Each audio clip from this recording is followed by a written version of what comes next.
Good morning, it's Patsy. I hope you're having a nice day. Sun shining here, really nice and bright. So I thought I'd pop on this morning just to do a bit of a small video of other divination tools that I use in my practice. Apart from like the Lenormand, Kipper, Oracles, Tarot, and the past life readings and spirit and ancestor readings. I also have another couple of bits that I tend to incorporate, mainly for my own use. I don't use them for readings for other people. They're mainly something I just use for myself. The first one, I mean, most of us have probably got a pendulum.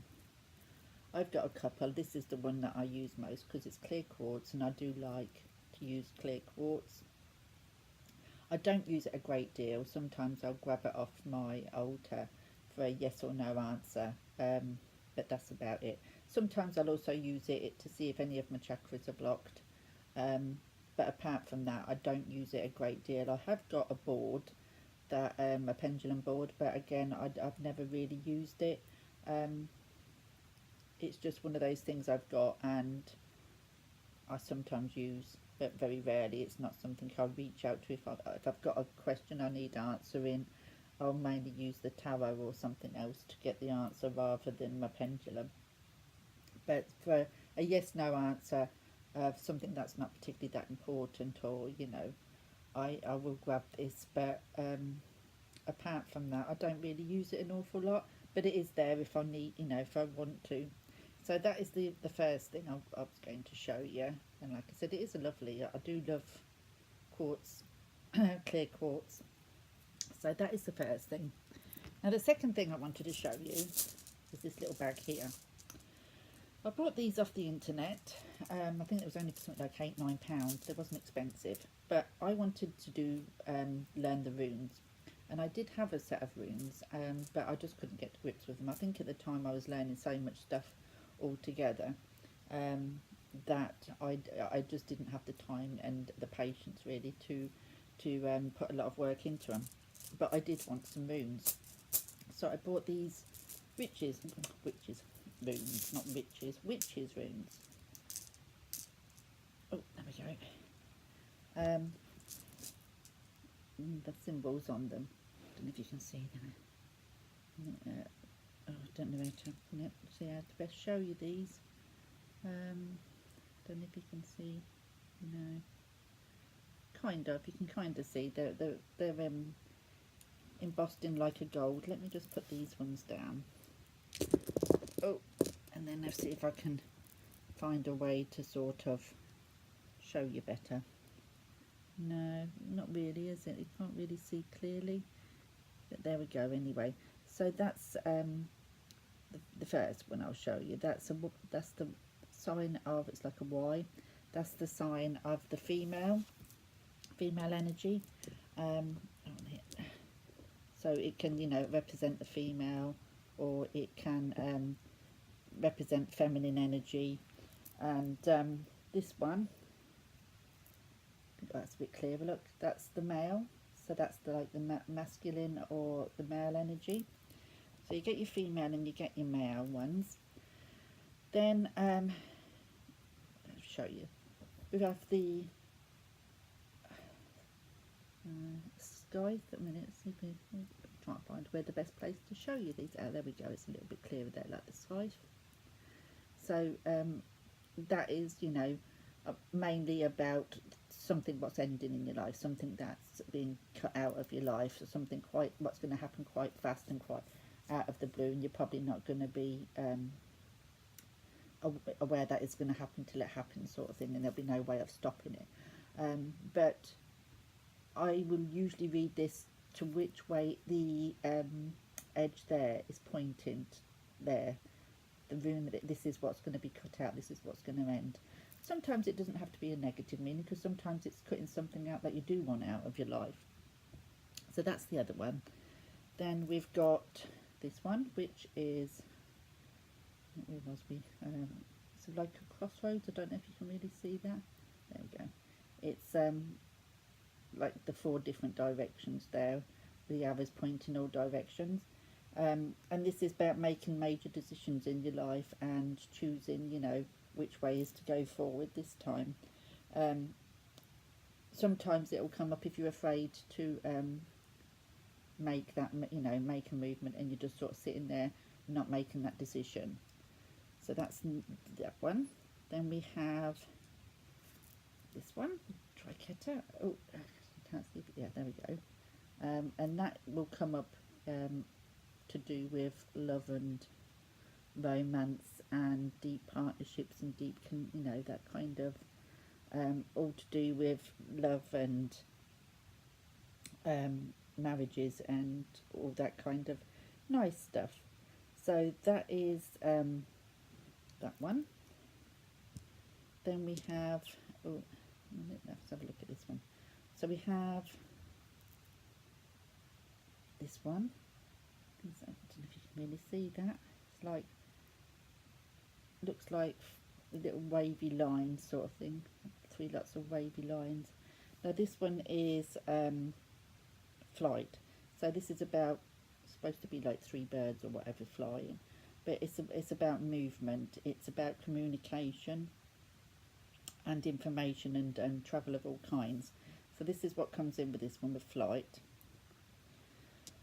Then we have the waves. It's just like a, I don't know, it's a bit like a little squiggle. There we go, you can see that now properly. So that is like I said, that one is waves. So that is about movement, deep connections to the spiritual world, but also it can be about insecurity and things not in your control, because this controls the emotions. So this is everything to do with the emotions, what's going on with you at the time, or so there's that one. Then we have the rings. It's like 3 rings connected there. So that is all about circumstances that connect to people, and combining different elements. Do you know what I mean? Because there's like 3 things being combined together to create what you need to create. But I mainly use this one as, you know, people connecting and people that you're connected to and connections what are coming up, that sort of thing. So the next one is harvest. Let's see if we can show you that one. Harvest. There we go. So harvest is all about blessings and in investing in yourself and providing yourself with what you need. It's about abundance and getting what you need into your life, and all kinds of abundance as well. So that's what that one is. The next one is the third eye. So, oh, there we go. So there's the third eye. So the third eye is all about lifting the veil. It's about seeing the truth and focusing on what needs to be. So again, whichever stone is, that's what you should be putting your focus on. But it's also the sign, you know, the psychic eye. So you know, it's the psychic kind of thing. So then we've got the sun. There we go. So there's the sun. So with the sun, it's the beginning of something new. It's a new beginning. It's like the Fool card. You know what I mean? It's something new. It's making good choices. It's all about having good health and all those things you associate with the sun: joy, happiness, and all the rest of it. So that's the sun. The next one is, oh, there we go. You can see that one quite clearly. So that's the moon, and that's all about changes coming. It's all about long-term changes, about transition, hidden agendas, secrets, your imagination, and the feminine, or the feminine cycles and what have you that comes with the moon. So that's that one. And then the last one is, if you can see, there we go, and that is the star, which is reach for your, you know, reach for your star, reach for what it is that you want, know what you're going to aim for, know what it is you want out of life. It's all about reaching for your star, but it can also be being accepted for yourself, you know, and the freedom and whatever. And it's a look to the runes closest to the star for clues of an inspiration of the way forward for you if you really haven't got a clue. But this, to me, the star is mainly just sort of your hopes, your dreams, your inspirations, your aspirations, and all the rest of it. So it depends what's around them. So I've got the set of 13. I do believe there's two different sets, but my set is the set of 13. And the way that I read these, I mean, there's loads of different ways on the internet, and I think I've got a little sheet actually that will come with this. But the way I tend to read the runes, or these ones, is I will put a piece of crystal on the surface. Then I will take these runes in my hands, give them a good shake, and then I'll cast them.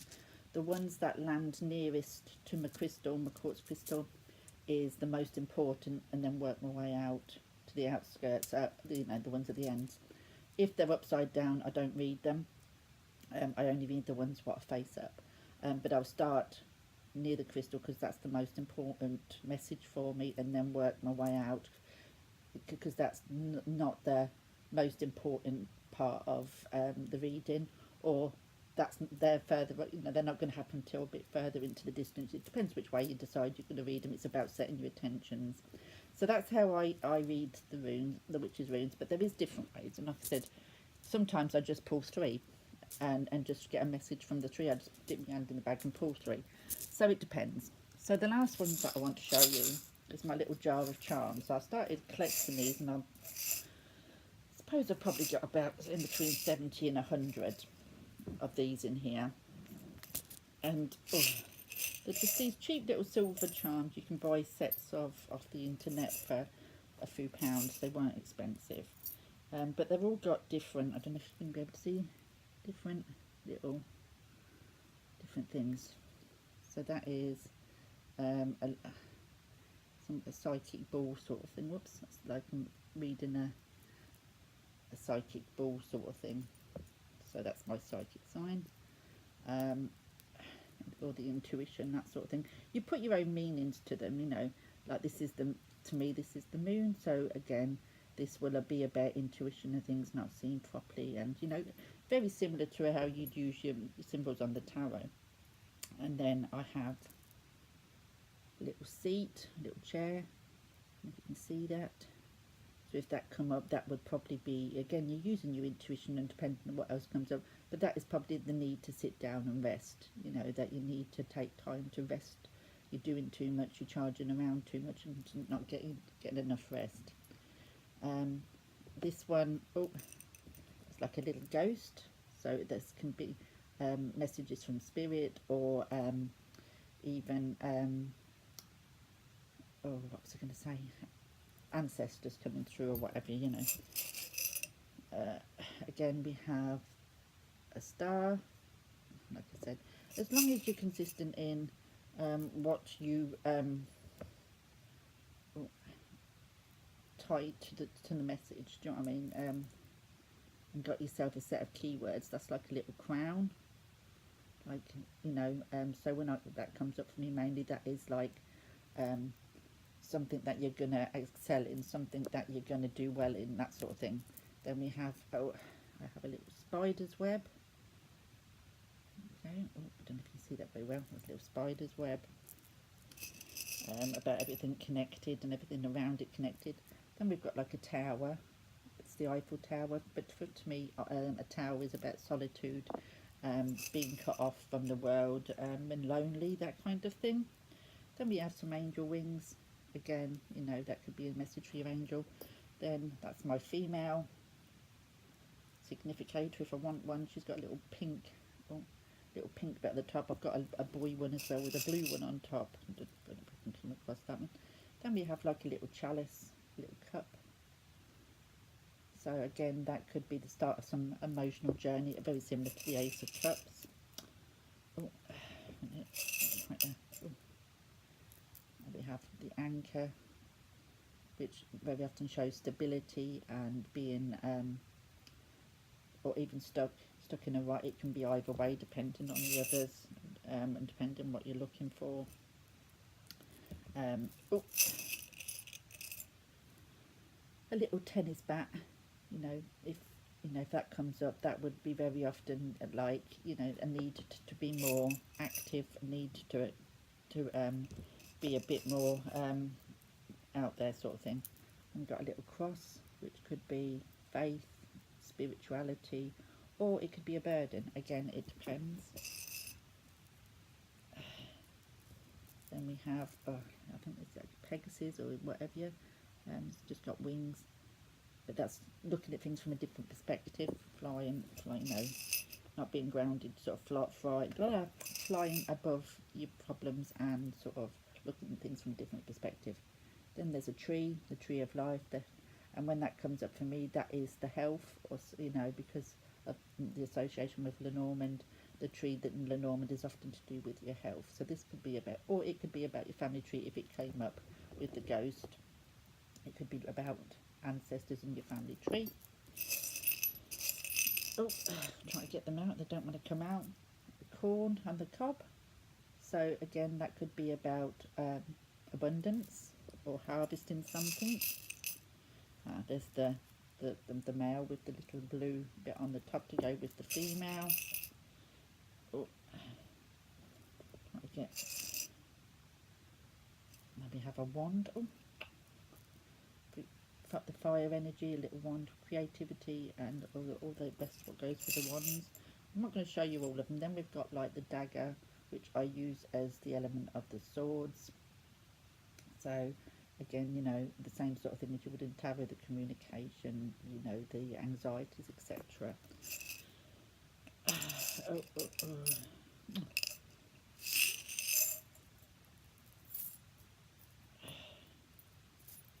other one shall I show you? We have a little owl. Okay, little owl. That's about wisdom and teachings. The heart, the matters of the heart.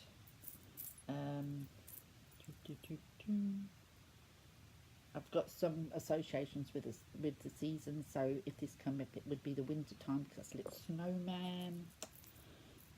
There's a microphone there. Oh, if you need to say something, there's something on your mind that you need to get off your chest and to to get out there to speak about. What else have I got? It's got like a little, it's like a little spinning wheel. You see. Now, sometimes I use that as the Wheel of Fortune card with the wheel, and sometimes it's just about putting things together and making things and that kind of stuff, creating something. So that's just a few of the kind to give you an idea. I mean, I've got butterflies in there for transformation and all different kinds of things in there, but that gives you an idea. And again, I often would read these like I do the runes, and I will put my crystal in the middle and I shake my pot. I don't tip them all out, but I just shake and tip and get a handful. Like I've got a little handful there, 1 2 3 4 5 6 7.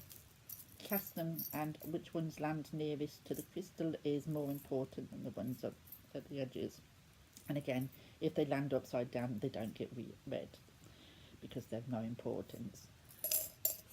But you can actually buy or even make little sheet things and put different things on them, different like home, marriage, whatever you want, the questions you want to ask, and try and see what lands on them squares. I don't do it like that because I sometimes, I just throw it with a crystal like I do the runes. And sometimes, again, I'll just shake, dip my hand in, pour out a few and just take a reading from that. But again, they're just something that I use for myself. So that's my other 3 forms of divination tools that I use. And I just thought I'd show you what was sort of out there and what you could do and what you could use. Like I said, they're ones that I usually use just for myself. I don't usually use them for anyone else, but they're special to me. So thanks for watching, and I hope you found some of it interesting, and I will speak to you soon. Bye.